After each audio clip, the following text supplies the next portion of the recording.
this last year and a quarter since the diagnosis has been profoundly just transformative and more difficult this year than any year of my life.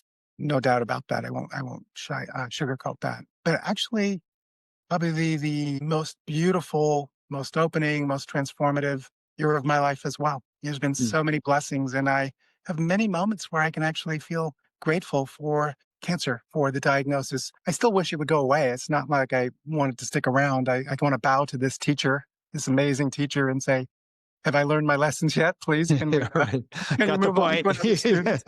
Right. So it's not an easy relationship, but it is a profound relationship. And my practices that I'd been cultivating and leaning on for many years got thrown into question at the beginning.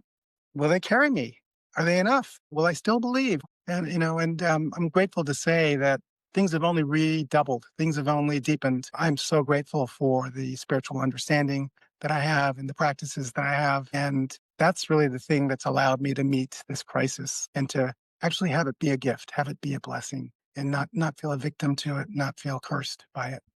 Your little slogan for many years apparently has been things happen for me, not to me, right? I had been saying that for years to myself and practicing, and Hmm. life happens for me, not to me. Right. I remember actually in those first 24 hours after my diagnosis, first 48 hours, like really asking myself, can I really say that about this? This is for me. And, there was a period, it didn't last long actually, probably, a day or two of real wavering about that. And then something clicked back in and said, this too, I trust this. I trust this is for me.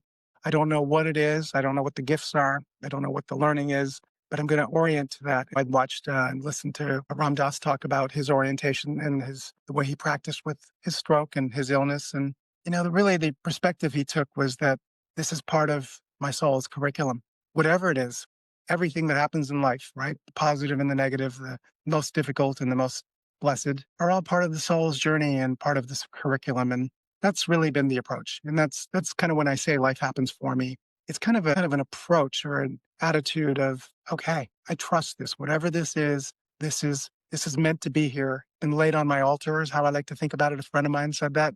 And I really like that at the beginning. It's been laid on my altar. And how do I bow to it? How do I learn from this? How do I let it open me and teach me? That attitude has allowed me to really receive tremendous blessings from this. Yeah. I think, and I often say that if you could zoom out far enough and see it from a God's eye view, nothing that happens to anybody is purposeless or arbitrary or vindictive or any of those things.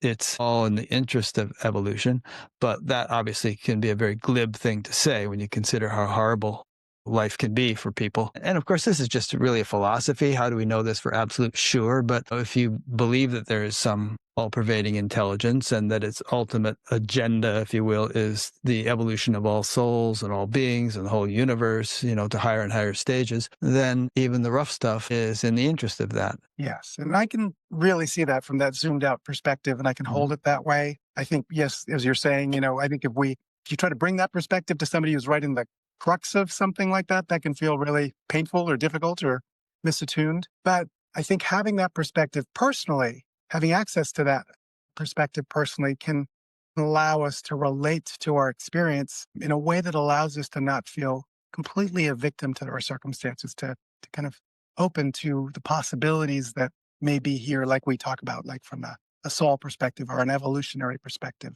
that are Yeah. really hard to get from the personality that is really just designed and interested in pleasure and avoiding pain. So it's really important to be able to step beyond the personality's drive into some other kind of motivation, if possible.